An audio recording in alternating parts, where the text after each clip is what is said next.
Hey there, this is Seth Juarez again, back. We're here in Austin, Texas at ChefConf.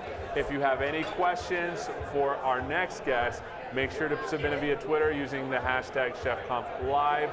It's been really fun to be here. Yeah, I'm glad. I'm glad you're here. So tell us who you are and what you do, my friend. So I'm Justin Arbuckle. I'm the Chief Transformation Officer, VP of Transformation at Chef.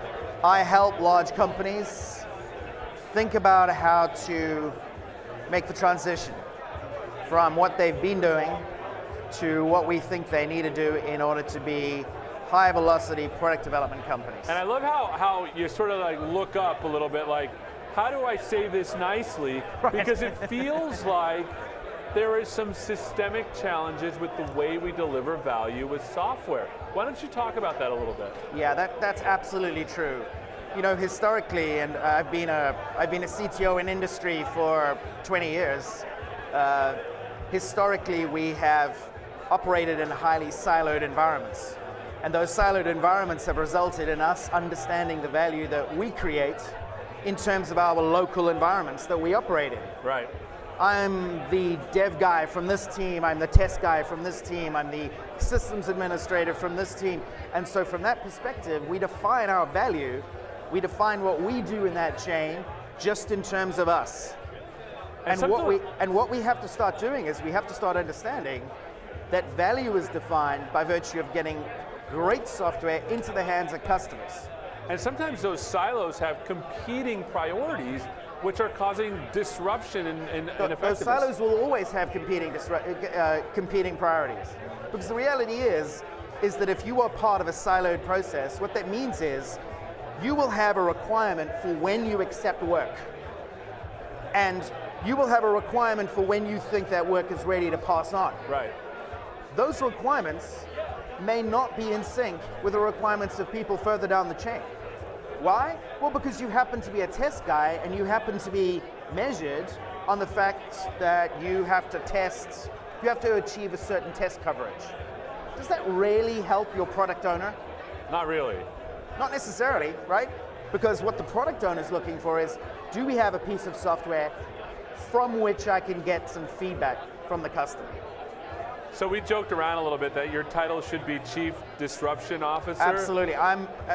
Please, if people on Twitter reach out, create the meme, make Justin Chief Disruption Officer. Yeah, and the thing about it is, like a lot of what you do, maybe more than half is not technical. Absolutely.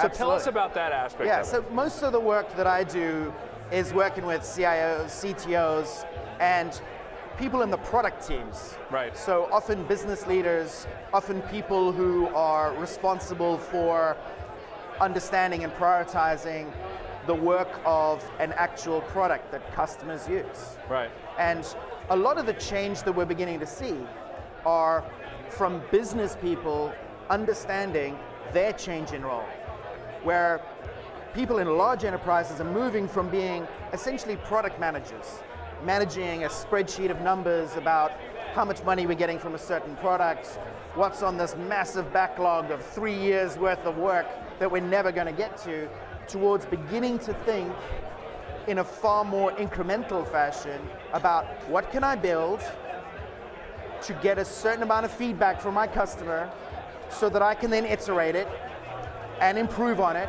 and continually over small iterations chip away at creating a great customer experience. And this is a completely different model. And so it requires behavior change, not only from technologists, where we have to understand how to work as a single team, devs, operations, infrastructure management people, but also we have to understand how to operate as a single team with our product owners, right, with our business colleagues, and those business colleagues have to understand how to be part of a single team that is in actual fact obsessive about delivering value to their customer. This is Christmas come early for product people. Right. It has never been better. There's never been a better time to be a product person than it is now. Well, it seems like instead of optimizing for arbitrary siloed metrics, We're Right. optimizing for You say it so much better than I do. No, That's such a great way of but saying it. your accent automatically makes you smarter Thank than you, me. thank So you, just thank you you. saying it. We like to think so. Yeah. So instead of delivering arbitrary sort of siloed metrics, Yeah. we're looking at delivering bits that can provide feedback, bits that provide value right away. Yeah. So as someone that sort of is in charge of this, organizing this, how do they measure, like what bits should they be putting out? Right. What That's a value great should they be question. looking at? Right? That's a great. So I've been talking to a lot of customers and doing a lot of presentations over the last 2 days, and the more I work with organizations and teams that are beginning to jump over this chasm, right, of from the old stuff moving into the new, the only thing that matters is velocity. It's literally measuring how fast you can get a single line of code from idea through to production. And the reason why that is the only thing you need to measure, particularly when you're early in the game, is because when you see that you are not improving in velocity, it creates a crisis where you have to ask why. And once you ask that question why, it helps you begin to look for the bottlenecks that exist. Right. Sometimes those bottlenecks will be those silos. Sometimes those bottlenecks will be team issues, where the team is not effectively collaborating, right? And so in this way, the idea of measuring how fast we are getting something to production is in actual fact the best narrative for change. We used to think that in actual fact, the narrative of change in an organization was all about culture. Culture is critical, but there's so much to change. What do you change? What is culture? Right. You know what culture is? Culture is how we do things around here. And how we do things should be deliver stuff to production fast. So when we find that we're not improving our speed, we ask ourselves the question, why? When we answer that question, we say, you know what? Turns out we have a problem between dev and ops. Classic problem, where the infrastructure guys and the operations people Right. not responsive. Okay, go fix that problem. A little bit later, we discover that in actual fact we're still not speeding up, and it turns out that where we can really start improving right now is we can start improving with how developers within the same team are communicating on certain requirements. Great, let's fix that. And so in this way, the creation of feedback by the process of literally chasing velocity itself is critical. And then from a product point of view, if you're not getting to market at high velocity, and if you are not creating regular increments to improve your product in the market, well, you're not getting feedback from the customer, Right. meaning you're anticipating what the customer wants, as opposed to actually giving them what they want. Either way, the answer is velocity. So how does one measure velocity? Is it time to you wrote a piece of code Yeah. to someone's using it? Yeah, I mean, in my view, velocity can be a very simple measurement, which is how long does it take us, and for your team, do you know how long it's going to take your team to get a story on your storyboard, right? How long does it take your team to get a story all the way through into the hands of the customers? You know, over a period of time with a little bit of experience, what we find is teams start working in smaller increments, 2-week sprints. In my opinion, a lot of this high-minded thinking around estimation is in actual fact an illusion. Right. It's an illusory benefit. You start having teams that understand how much work they can do, and you say, you know what, how much can you do in 2 weeks? Oh, I can do these, we think we can do these 10 things. Great. Whether you use t-shirt sizing, Fibonacci numbers, whatever, does it really matter? Right. And you know what? What matters is we are increasingly seeing that this team is able to get more of those things, right? Through to production, into the hands of customers. That's interesting. It's that simple. You're turning estimation on its head by, instead of saying when can we get these things done, to how much can we get done in this time? That's absolutely right. It's like That's the complete absolutely opposite. Right. That's absolutely right. So there's a movement called No Estimates, and there's a great book out on it by a guy called Woody Zale. And you know, a lot of the estimation conversations that we do, in my opinion, particularly for large pieces of work, Right. are essentially theater. Yeah, of course. We're pretending that we can in some way estimate in a meaningful way how much more work this thing is than that thing, and ascribe a number to it. Generally speaking, if we have high-performing teams, we sit down in those teams and say, okay, let's look at these stories. What kind of granularity are they at? Well, they're at a kind of granularity where I'm not sure I'm able to estimate them. Okay, so let's break them down. Excuse me. What can we deliver? And so in that process, you begin to develop a team that understands what its actual capability is. And that's interesting because, again, instead of estimating based on we want to get these things done, how long will it take? Instead of it's you have this much time, what can you do? Right. And that to a developer is less squishy. Yeah, and it's less intimidating as well. You also spend less time on the theater of estimation. Right. Why? Because the number one thing we're focusing on is velocity. Right. So everything that slows you down from getting something into the hands of the customer is waste. Right. So stop doing it. So that's an interesting perspective. We talked a little bit about sort of the culture.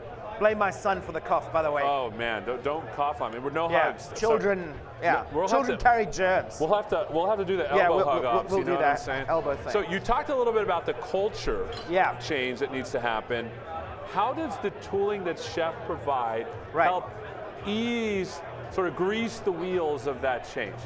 Yeah, that's a great question. So, fundamentally what we found is that in order to effectively collaborate across teams and across functions, what we find is that there are some just basic practices that work. Mm-hmm. So we've embedded those basic practices into the actual operation itself and into the software. And so what that software now does, what the workflow solution does, is operationalize those core behaviors of development, test, bringing everything together in union, creating a rehearsal before we develop and move into production, having automated tests as we go through.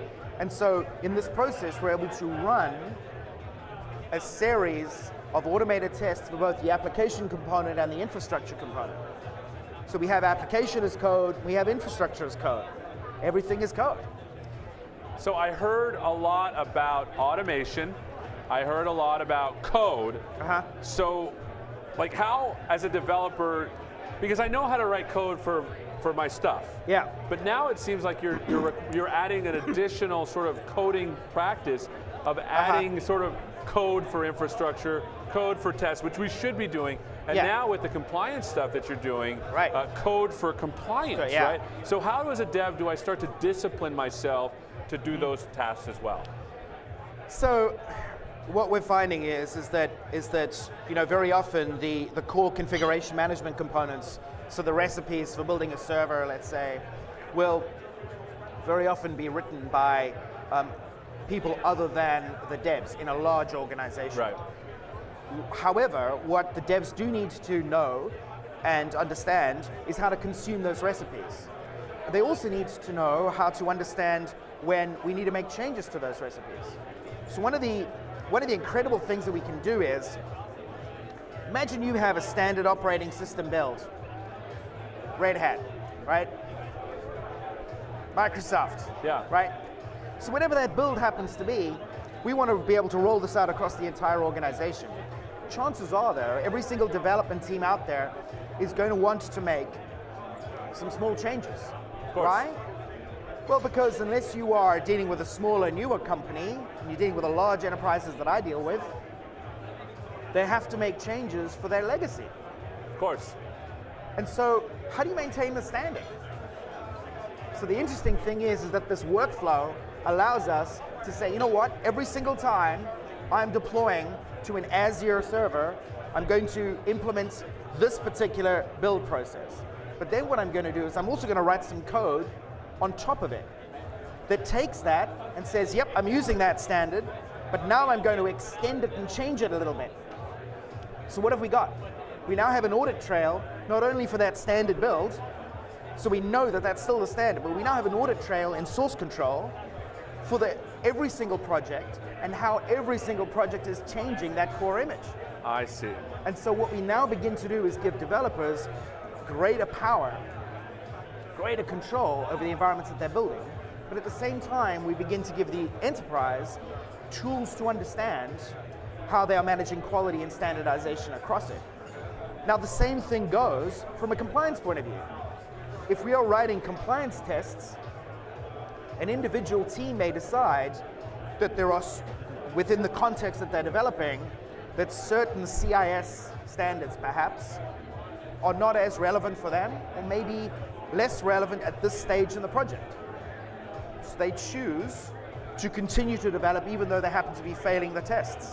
Right. And that's okay. But what we're now not doing is developing unconsciously. So we're creating clarity throughout the process in terms of compliance with security standards, Right. as well as infrastructure standards.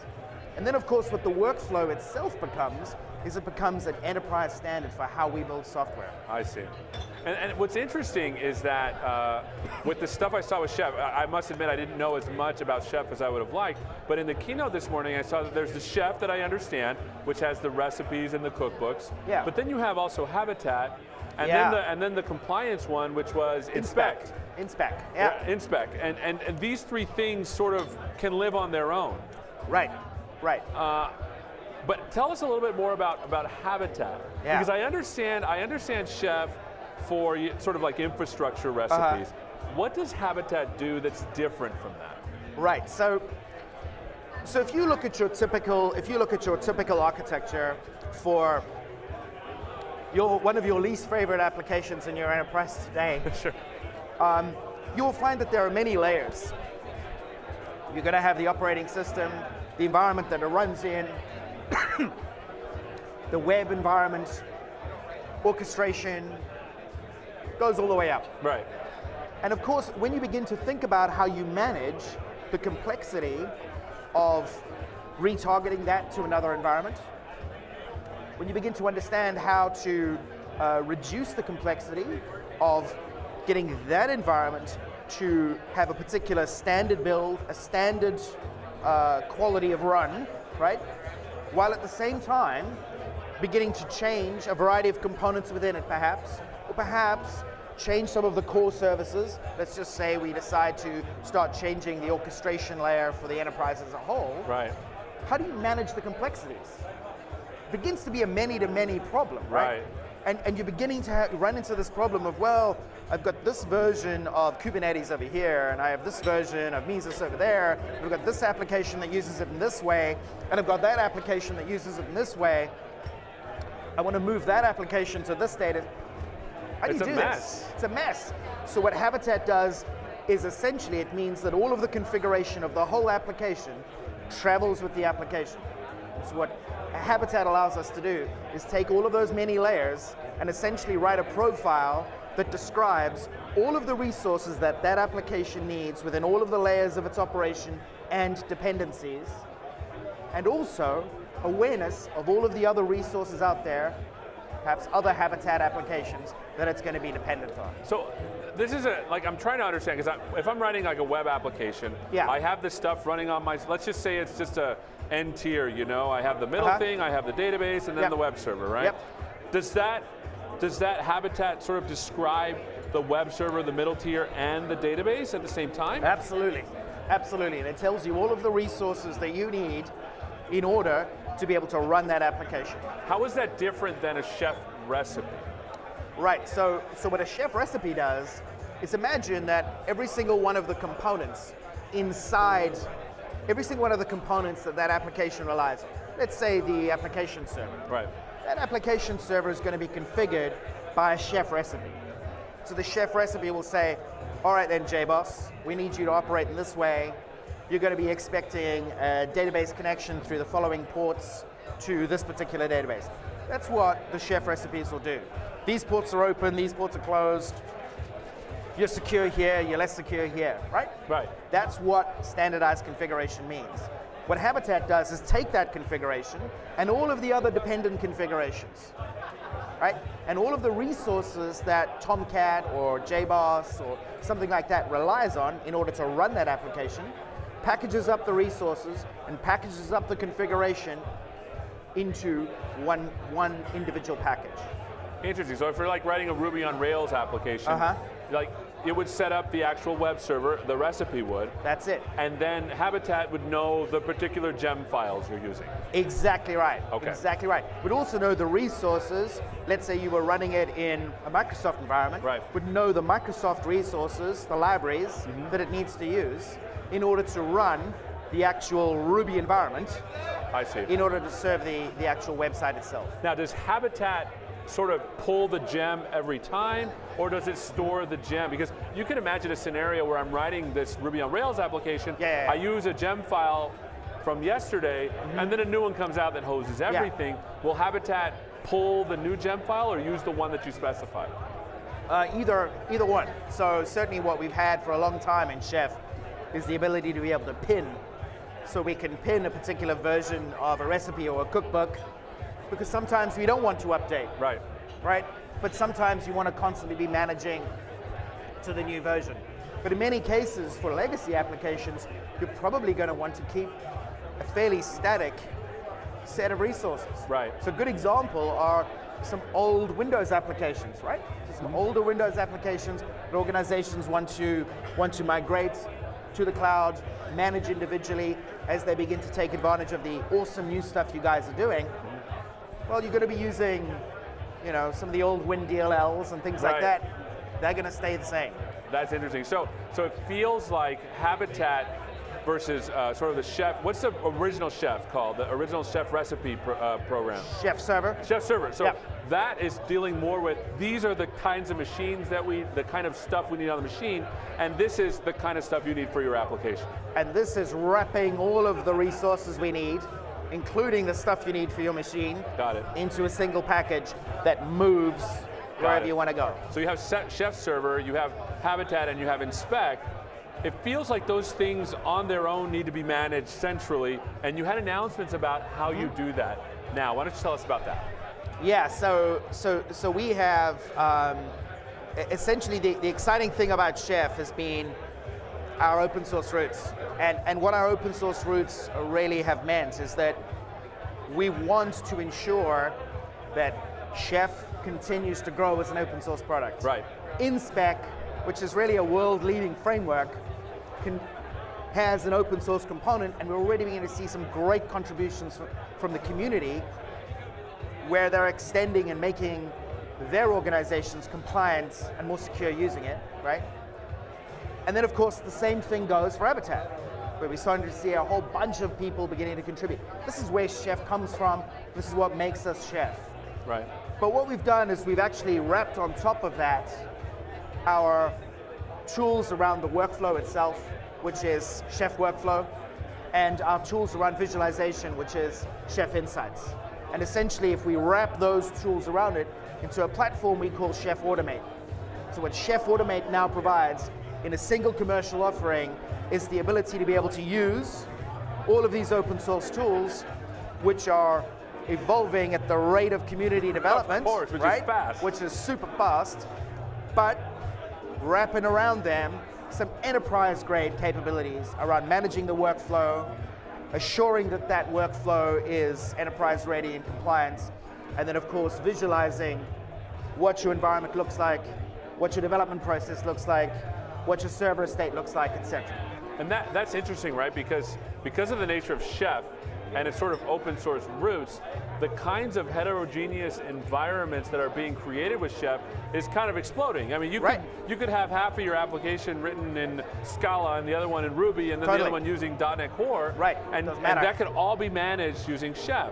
That's exactly right. But the thing over the top is sort of making homogeneous what heterogeneous environments are happening below. Yeah, that's a great way of putting it. And you know what's really important about the workflow is that the workflow tool allows us to manage with a single workflow, as I said earlier, both application code and infrastructure code, but that application code can be anything, and the infrastructure targets we're talking about can be anything. Right. And given that Habitat has such fantastic integration with containers, like Docker and that sort of thing, it can be any environment that you're running in.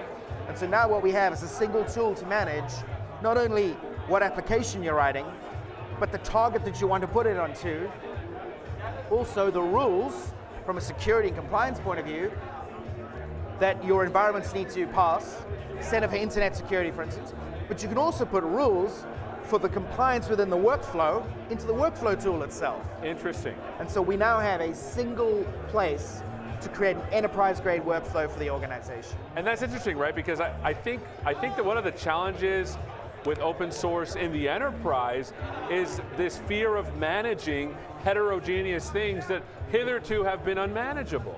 Right. Right, Yeah. and I love the way that you're sort of putting it all together. So we're kind of running out of time.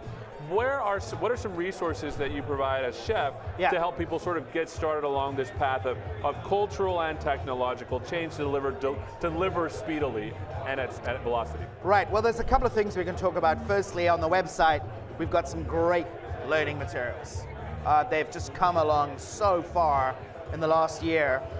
So please go to learnchef.chef.io.